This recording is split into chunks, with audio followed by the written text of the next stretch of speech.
Um, well done, my people. Darokwa ndebe anyị. Ọ ka bụkwa mụnwa, Mr. Adage Dude. Onye eji eziokwu wee malụ, ọbịa n'obi okwupụ. But this time around, what brought me here is not actually what came to my mind, but what I've seen. You know?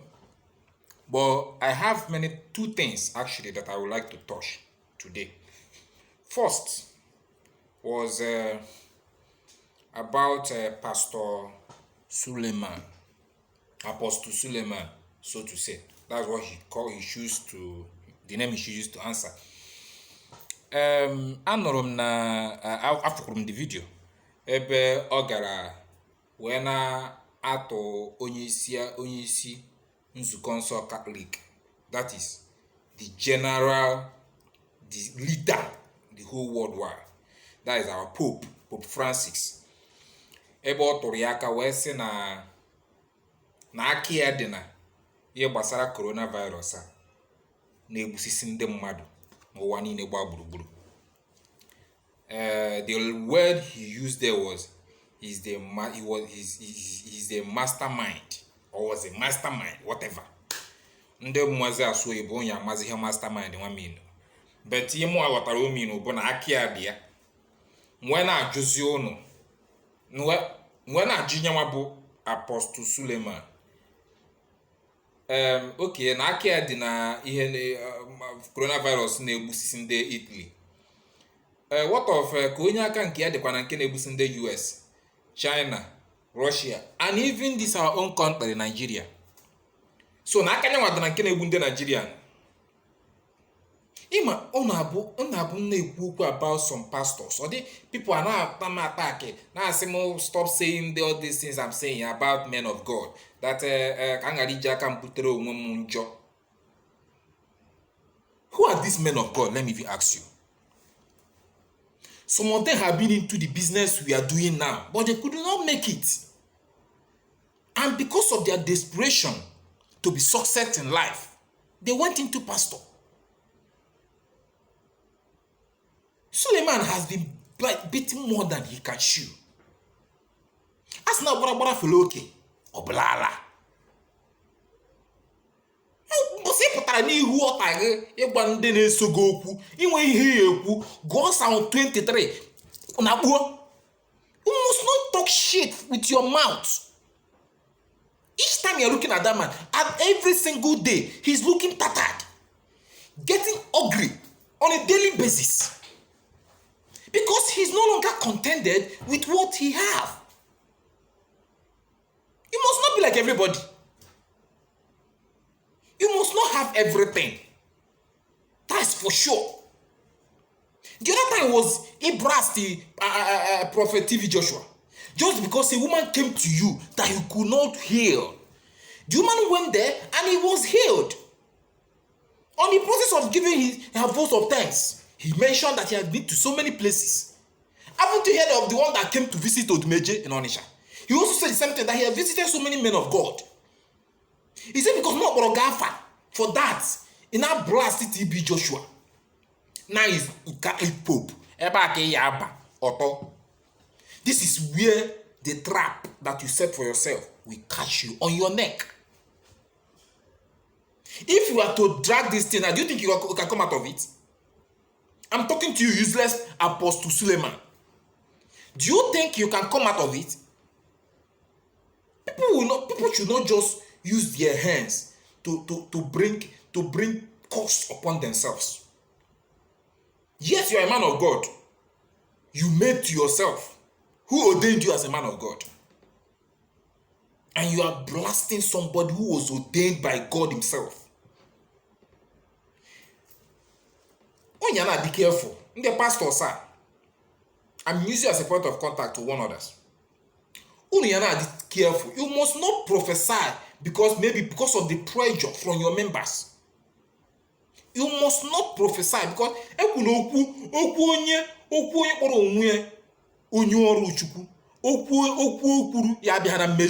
means that person is fake. A lot of you have been prophesying a lot of things. That has not, up to today, we are still waiting. Even when the date you guys gave us has passed. You must not. You don't have to.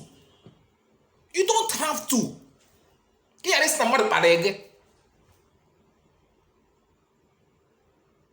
You've been saying all kind of nonsense.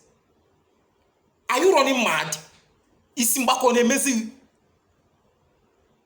If you have problem with maybe your members are dropping, because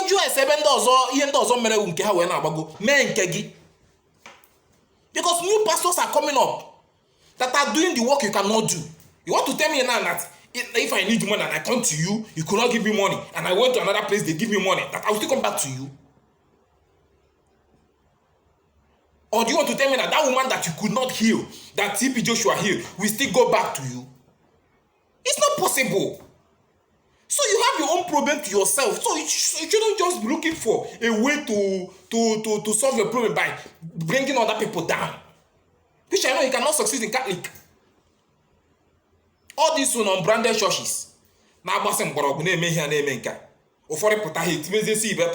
to get members. Just to get members. Now you dress anyhow you want to come to church just to get members. The way this coronavirus takes start, now so what some of you take start. Some of you will still end like Ebola. Some of you have been ending. Some of you have ended. Apostle Suleiman, I don't know you. Nothing will ever bring me to your church. I tell you. All these your Pentecostals that are performing miracles, going on social media, showing people that you have been casting demons and all that from. If they like, make thousands of demons possess me, I can never attend any Pentecostal crusade. I got China with Catholic, my abusing can Pentecostal. But I'm just telling you people, I don't have any issue with you. Have I been talking? The only time I mentioned something about you was between you and TB Joshua. Because more one example. If you don't know, if you cannot solve somebody's problem, then what's the sense of coming to you? When I know you cannot solve my problem, what's the sense of coming to your church? Allow me to go, my friend. For nothing. For how long? The God, Pope Francis, Almighty Pope Francis. That's not here. Then he was coronavirus. If you care for that coronavirus, will kill you. If you don't take it easy with yourself and calm down, you know the production with expiring dates. Maybe your own time is coming to an end. Your church is coming to the expiring date, and you don't want it will definitely expire. It's just like when you manufacture something, you never make it expire. It will definitely. So the best thing for you is to make sure you push your market and sell it before it expires. Ịhapụ isi na-awa gị na-aṅụ ọgwụ n'isi na-awa onye ọzọ. Ịbago iwogo onye ihoriho. Ana m ekwu. You are now ihoriho if you don't know. If you don't know the meaning, ask people that know. Apostle Suleiman, those one you cannot hear, I don't believe you have some Igbo members in your church. Ask them to interpret what I'm telling you. You are a failure. You are a disgrace to your members. So if you know where you get the power you used before, go there and renew it, because you are dying. Don't look for people that will kill you with their hands. It's better you die gradually. If you cannot renew your strength, die gradually, peacefully, and have your respect. At least if you die now, TV station will carry it. I think that will be the respect you have. Have to say because they never create them. They are still manufacturing the gas and the fuel they will use to create the kind of hellfire some of you will go to. Catholic Church all over the whole world has been going around the whole country. Some are using the cargo ship, some are using helicopter, sanitizing the whole world against this deadly disease. How many have you done? Ihe mabu, ihe no be na achọ ndị ya nara ego. Ya nara ego tisara ha family. Otoro ya gbogbu unu. Otoro ya gbogbu unu ncha niile. Akwifu nda ya bụ ijide 1 naira. Ị bịa nara ya tisapu family na-ebi n'udo. Thunder that will fire you people. If you don't take care to it, you can't thunder that will fire you people. I think I don't have to go into the next topic I have because I'm already boiling with anger. You don't have to come online and be saying all kind of shit. Ebuku me before. All these online pastors that have been going online, they broadcast, they make incantation, they perform all kind of miracles, thereby punishing people's image. Imagine me now, maybe I'm possessed with the kind of spirit that I'm no longer comfortable with, and I came to you for protection or for deliverance. Something you're supposed to do secretly, so that I'll have my peace, I have my respect. You went online and broadcast this. Some people that do not know that I'm possessed before will not know and start getting afraid of me. He said that Chukwu na yagozi. He said that Chukwu na yagozi. He tell me ure no ha. He will with members. He said that Chukwu yagozi. Nsogbu adịrọ. Mbosi ntakasho no orange. Ana me ekwu na-ekwusi ike. It's not about bringing the new method. Onye ọbụla ndị Pentecostal na-emezi na. Onye je ọkpọ celebrity. About perform one on oka. Members will also always want to see the celebrities. They will come. But the issue the celebrity now you're gonna get your boss. Imandi Bodego Konasi. It can force cow to river, but it cannot force cow to drink. Get it into your heads, all these Pentecostal pastors. Get it into your heads. If you are not called, join us and be attending to those that are called. If you are not called, pastor is not the only way to make money. Being a pastor is not the only way to become the richest man in the world. Because some of you are seeing it as a fast-moving business now. Yes, because of bad governance we have in this country, problems are everywhere. So everybody is looking for where you can get it very easy and very quick. Everybody are looking for where they can get it in Kita and Kechi. So you will say the opportunity to deceive other people. According to the coronavirus battery, people buying to manufacturing of sanitizers, hand sanitizers. That's how our pastors are. They are taking advantage of the bad government we have in this country. But God will punish all of you. Pastors that are making the matter worse, because imagine me that has only 200 naira to feed myself, and you say bring that 200 naira and I will make it multiply for you. You will collect 200 naira,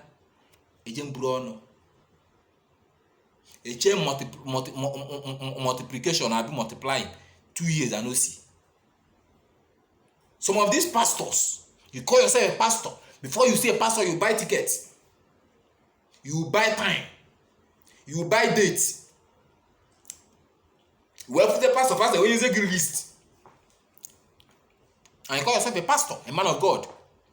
If actually you are called by God, did God charge you before you invested those anointing on you? When you get free, so I use it and deliver his people. But some of people say, go home and sleep. I will pray for you, make money. And some people idiots. I call anybody that is going about meeting all these Pentecostal pastors in the name of miracle. You are a fool. Don't quote me wrong. You might go there with headache, ordinary headache, and they will cure that headache. They will give you personal headache. We go, but the kind of sickness that will befall on you will be worse than headache. Can't ask others. Just you said.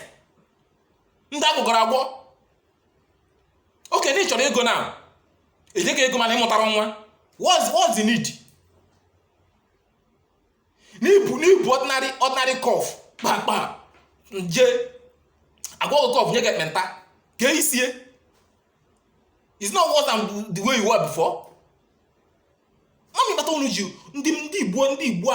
Not only in Africa, if you're in Africa, the number of churches in Africa goes on a coronavirus in this Africa at all. I'm not talking of only Nigeria. Though Nigeria is the capital of the whole pastor. Because if you have 10 churches in this Africa, Nigeria has 7 to themselves. Other African countries, 9 share 3.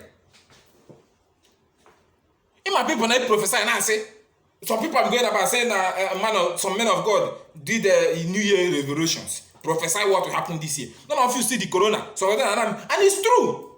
Because if you're a man of God that only see good things, prophesy. I did say all the pastors that preaches prosperity are not called from God. I'm telling you. On Johnny Nunu metal. On open the pastor need deceive very people up and down. Powerful fire na now. Some people say now China Giana show world power. Whether they are using it to get world power. God have already destined that should be the way. Because I don't know if you put na go is na mad nyego. Or chokwa ki do boy is na mad that. Chukwa ya bata me. On Johnny in the pastor sa na mo na gi na eme. Afufu e behavior ha. Oya mara kwa ekpe nya kpebe. E ma ha ekpe. Jekwa ha ego ndị yi na-enyebu ego ka ha nye ego. Nyekwa ha ego ha kpebere. So that mgbe Chukwu ya abịa sị gị ngwa ha kwuchi ụdọ Chukwu na mba onye anyere m ego na m ekpere ya ekpere. Onwe ihe oyi eme bịa mee ya. Ani tana mkwuchi okwu asị m ọsọ gbara iru ya agba azụ. Ọ gbabago azụ. Onye mgbadoro okwu wee bịa n'ụbọchị nke taa bụ Apostle Suleiman. Biko eji m afọ Chukwu wee na-ayọ gị. Ọ bụ oge niile ka ị na-afụ ọfụ. Ọ bụ ihe niile bịa gị n'isi ikwuo si n'Chukwu gwa gị. Ọ bụ ihe niile bịa gị n'isi ikwupụ si n'Chukwu gwa gị. Because you are putting yourself into trouble. It's just that our Pope is too busy. You don't even know that you exist. I'm telling you, Pope Francis does not know that somebody like Apostle Suleiman exists in this world. When ofuchago ndị kwụ ọtọ wee bụrụ ndị makpu. Kai. Maybe probably didn't hear what you said. Or ndị Nigeria niile fuchara ihe ikwu ma abụze Pope. Gbakwe Pope Francis. Ema level ya. You are lucky that he didn't even hear you. Because what's happened to your page? Eh? Nke afa sorry. Idiot. Una kpokugharịsị. Some of you ejena tinye prophecy about this coronavirus. Nothing happened. You must not say anything that comes into your head. Before you talk, you think. Oh my God, people not brassing back and I'm asking, what was okay, mad? So far, you didn't open a measure. Even though we are suffering, yes, it might be the punishment for our sins because Nigeria atrocity is becoming too much. Okay, what the way other countries have been sanitizing their country, and what the way Nigerians have been sanitizing theirs. I will upload the video on this my YouTube. Check for it. You see how other countries that have been affected with this coronavirus has been sanitizing their own country, and see how our Western Minister of Health sent that woman. The way he was, oh my God. Hey!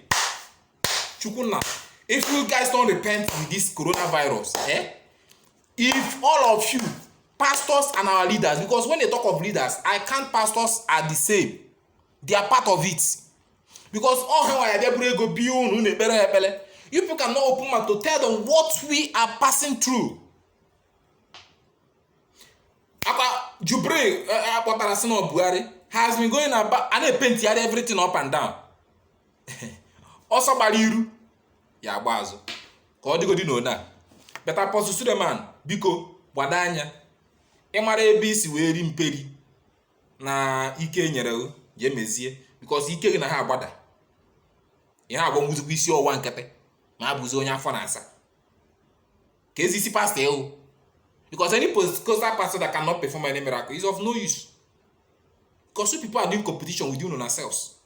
Now we start anyu all these Pentecostal pastors. So if you know your power is fading, you better go and renew it. If it requires woman head, use that of your wife or your daughter. Use it. You have family. Use them because they are even of no use to this country. So use them and renew your power so I can be curing those that are coming to you their headache and be giving them penta. Maybe I'm not 200 naira every day. You're not accusing 200 one and another every day. Oh, of course, keep you brum na.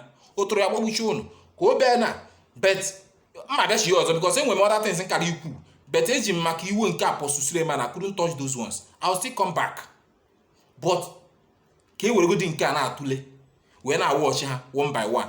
TB Joshua will not 27th of March. Coronavirus maybe. As at 27th of March, we are having number of 97 victims of coronavirus in this country. As at today, is 130 something. As at today, 31st. Just 4 days interval. 4 days difference. We are having 130 something. The prophecy in Kiagana. Ndị sikwa na April na ndị si na June. We are still waiting for them. Ọrụ fine. But when I is no one. When I is no one. When I is no one. Iwe Chukwu na adịzikwa ọkụ n'isi unu. Chukwu na ha akpọ onye ọbụla. Chegharịanụ. Unu echegharịrị. Adejitude. Echegharịgo m. Kpakam. N'isi onwe m. Kpakam. Ekpere n'isi mgbụkwụ. Ihe m metere ka m buru. Nke onye metere n'isi. So mụọ n'ebe a echegharịana. Asịkwa m mmụọ na kpakam straight. Oni iro Lagos dị na. Iro Lagos na. Onu iro Lagos dị na. Ịbịa ọnọdụ ka ebe agbara ọsọ abịọra. Bụ iro nke m mesi je n'igwe ya dị. Because all one way. Kpakam. Ọ dị ọnụ ụmụ na-echegharị, ọ dị ọnụ mma na ọ na-ebe a chinabe ọsọ ọhụ elu. Ọ gbasara ụnụ. Ka ọ dị ka ya fọrọ mana anyị bịafọrọ. Onye nwere ozi nyazie onye ndị na-eje ụka Pastor Suleiman in case ọ bụ na ụnụ na-eje ọ fụrụ ihe a mkere mere that he will see it. Because a lot of people have been viewing it.